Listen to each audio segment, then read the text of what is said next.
जिस दुनिया की शुरुआत में हम पहुंचते हैं वहां एक ज़ॉम्बी वायरस का हमला हो चुका था जिसने समूची दुनिया में तबाही मचाई थी।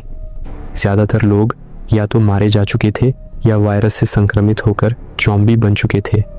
कुछ कम ही बचने वाले सर्वाइवर्स ऐसे भी थे जिन्हें सरकार ने अपने कैंपों में बंद कर रखा था, उसी तरह जैसे कैदी होते हैं। फिर भी एक छोटे से प्रतिशत सर्वाइवर्स ऐसे थे जो सरकारी कैंप में नहीं गए थे और अपने घरों में छिपे हुए थे।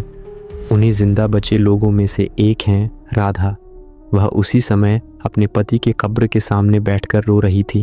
उसने खुद ही अपने पति को मार दिया था क्योंकि वह भी वायरस से संक्रमित हो गया था और ज़ॉम्बी बन गया था। रोते हुए जब राधा अपने घर लौटती है तो वह पाती है कि उसकी बेटी माया भी मर चुकी है। उस पर उसके संक्रमित पति ने ही हमला किया था। वह अपनी बेटी से माफ़ी मांगने लगती है कि वह उसे इस वायरस से बचा नहीं पाई।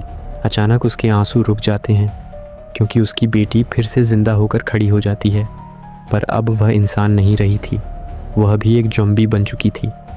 यह देखकर राधा का दूह सिहरन में बदल जाता है। मजबूरी में उसे अपनी बेटी के सिर में गोली मारकर उसे मारना पड़ता है क्योंकि अब माया भी सबके लिए ख़तरा बन गई थी।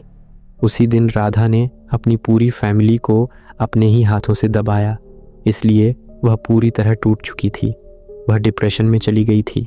ऐसे ही दिन बीतते हुए 2 साल का समय गुजर जाता है। राधा अभी भी अपने गम से बाहर नहीं निकली थी। इस बीच एक और बड़ी समस्या उभर आती है। सरकारी संगठन अब घर घर जाकर सर्वाइवर्स को पकड़कर अपने कैंपों में ज़बरदस्ती बंद करने लगा है। जो लोग उनसे न मानते या कैंप में चले जाने से मना करते, उन्हें बेरहमी से मार दिया जाता था। इसी वक्त राधा बाहर घूमने के लिए बंदूक लेकर निकलती है। उसके पिता अमित उसे कहते हैं कि पास पास घूमना भी ख़तरनाक है।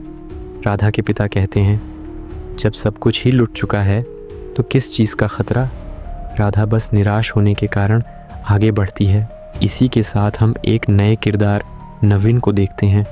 वह सरकारी कैंप से भाग निकला था और कैंप के लोग उसका पीछा कर रहे थे। उसके पास एक बैग था जिस पर कैंप का लोगो बना हुआ था, मतलब उसने कैंप से कुछ चुरा कर भागा था। भागते भागते नवीन को गोली लग जाती है। जंगल में अपने दोस्त अरुण से मिलते हुए नवीन बताता है कि उसने कैंप से संक्रमित लोगों को ठीक करने वाला सीरम चुरा लिया है, पर भागते हुए उसे गोलियां लगी हैं। अरुण कहता है, अगर हम दोनों साथ भागे तो एजेंट्स के लिए हमें पकड़ना आसान होगा। तुम अपनी टोपी मुझे दे दो,